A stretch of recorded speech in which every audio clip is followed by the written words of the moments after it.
शनि दोष के प्रभाव को कम करने के लिए शनिवार के दिन भगवान शनि की विधि पूर्वक पूजा करनी चाहिए। साथ ही इसके कष्ट को दूर करने के लिए शनि देव की स्तुति का पाठ करना चाहिए। कहा जाता है जो लोग ऐसा प्रत्येक शनिवार करते हैं उनके ऊपर से शनि दोष का प्रभाव समाप्त हो जाते हैं। आइए जानते हैं शनि देव की पूजा विधि और पूजन में किन बातों का विशेष ध्यान रखना चाहिए। धार्मिक मान्यताओं के अनुसार शनिवार का दिन शनि देव को समर्पित होता है। इस दिन शनि देव की विधि विधान से पूजा करने से शनि देव की विशेष कृपा प्राप्ति होती है। शनि देव कर्मों के हिसाब से फल देते हैं। एक तरफ है जहाँ शनि देव के अशुभ प्रभाव से व्यक्ति को जीवन में कोई तरह की समस्याओं का सामना करना पड़ता है, वही शनि के स्वभाव प्रभाव से व्यक्ति को जीवन में सभी तरह के दुखों की प्राप्ति होती है। ऐसा माना जाता है कि शनि रंग को भी राजा बना सकते हैं। सुबह जल्दी उठकर स्नान कर ले। स्नान करने के बाद घर के मंदिर में दीपक प्रज्वलित करे। इस दिन शनि देव को तेल अर्पित करे। शनि देव को पुष्पा अर्पित करे। शनि देव को भोग लगाए। शनि देव की आरती करे। शनि चालीसा का पाठ करे। शनि देव की मंत्र का जप करे। धार्मिक मान्यताओं के अनुसार शनि देव की आंखों में नहीं देखना चाहिए। शनि देव की पूजा करते समय हमेशा अपनी नजरों नीचे रखो। शनि देव से नजरों मिलाने से आप पर शनि देव की बुरी नजर पड़ सकती है। शनि देव की पूजा बिल्कुल उनकी प्रतिमा के सामने खड़े होकर नहीं करनी चाहिए। शनि देव के सामने खड़े होकर पूजा करने से अशुभ फल मिल सकता है। भगवान की व्रत कथा। एक समय की बात है कि 9 ग्रहों के बीच श्रेष्ठ को लेकर विवाद हो गया। सभी ग्रहों देवराज इंद्र के पास पहुँचे कि यहाँ आप फैसला करके बताइए कि हम 9 ग्रहों में कौन श्रेष्ठ है। देवराज इंद्र ने इस समस्या का समाधान करने के लिए सभी ग्रहों को राजा विक्रमादित्य के पास भेज दिया।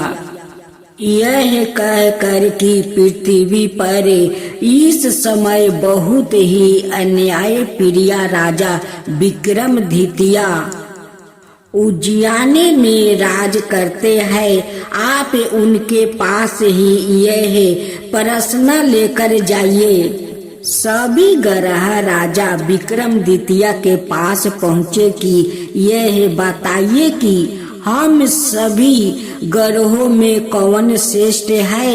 ग्रहों के इस प्रश्नों को सुनकर राजा विक्रमादित्य सोच में पड़ गया, क्योंकि किसी को भी छोटा बताया तो वह नाराज हो जाएंगे।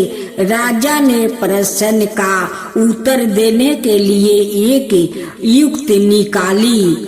राजा विक्रमादित्य ने 9 धातुओं के 9 अलग अलग सिंहासन बनाए।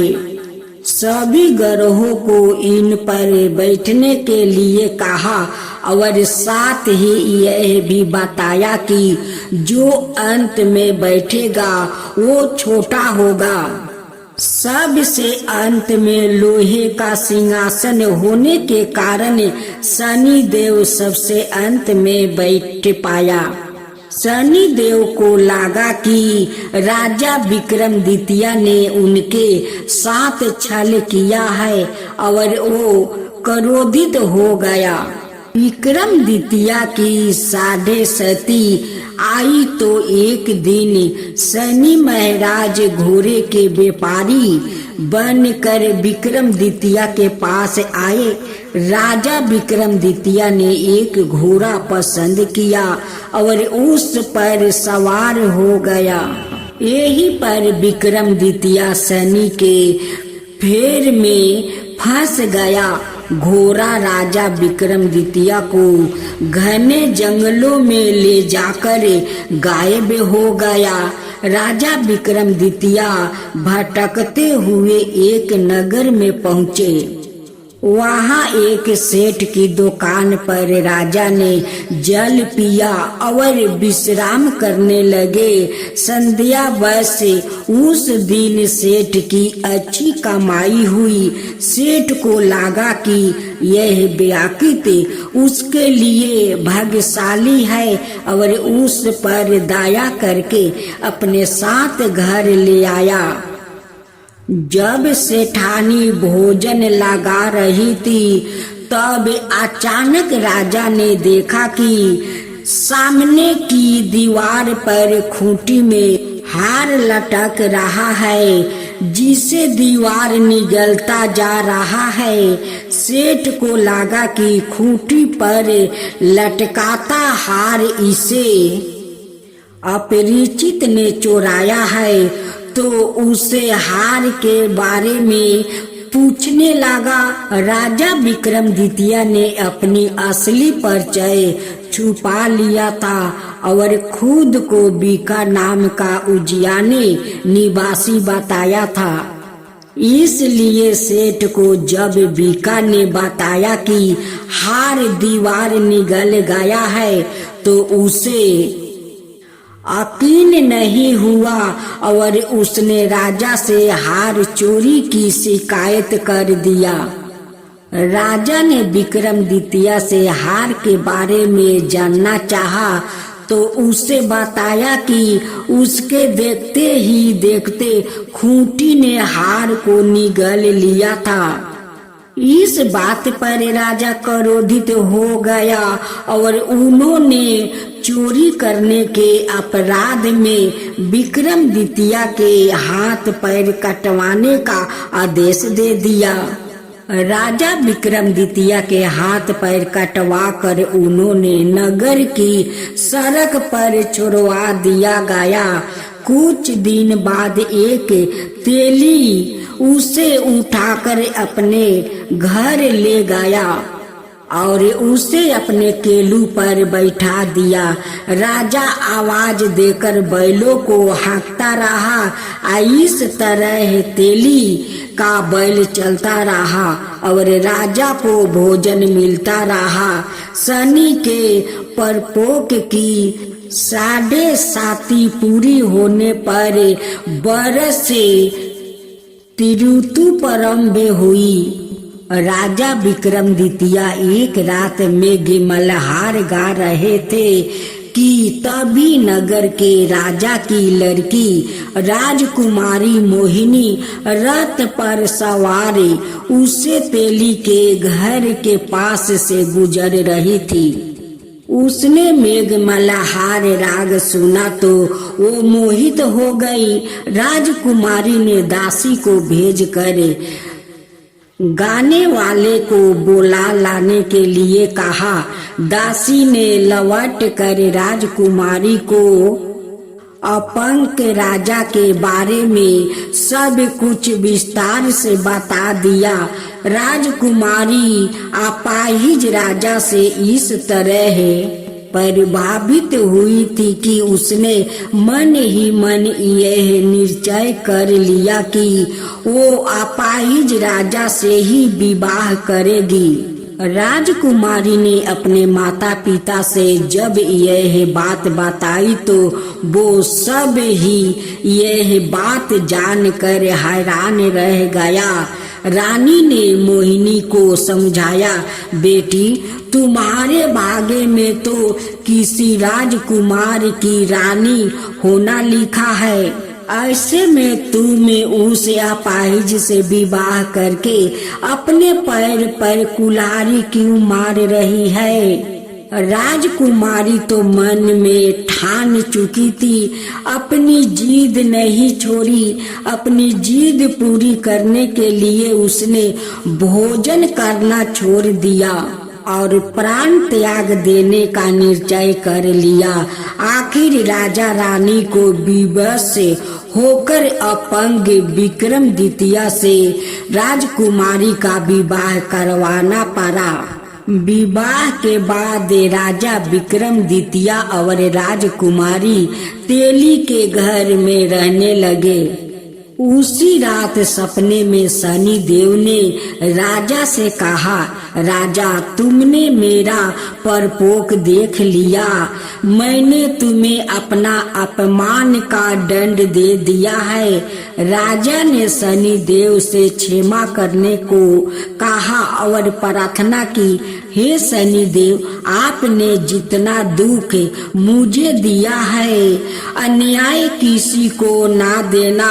शनि देव ने कुछ सोच कर कहा, राजा मैं तुम्हारी प्रार्थना स्वीकार करता हूँ। जो कोई स्त्री पुरुष मेरी पूजा करेगा, शनिवार को व्रत करके मेरी व्रत कथा सुनेगा, उस पर हमेशा मेरी अनुकंपा बनी रहेगी।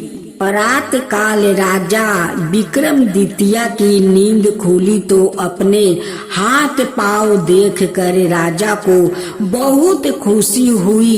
उसने मन ही मन शनि देव को प्रणाम किया। राजकुमारी भी राजा के हाथ पैर सही सलामत देखकर में डूब गई। तब राजा विक्रम द्वितीय ने अपना परिचय देते हुए शनि देव के परपोक की सारी कहानी सुनाई। सेठ को जब इस बात का पता चला तो दौड़ता हुआ तेली के घर पहुंचा और राजा के चरणों में गिर कर क्षमा मांगने लगा। राजा ने उसे क्षमा कर दिया, क्योंकि यह सब तो शनि देव के परपोक के कारण हुआ था। सेठ राजा को अपने घर ले गया और उसे भोजन कराया।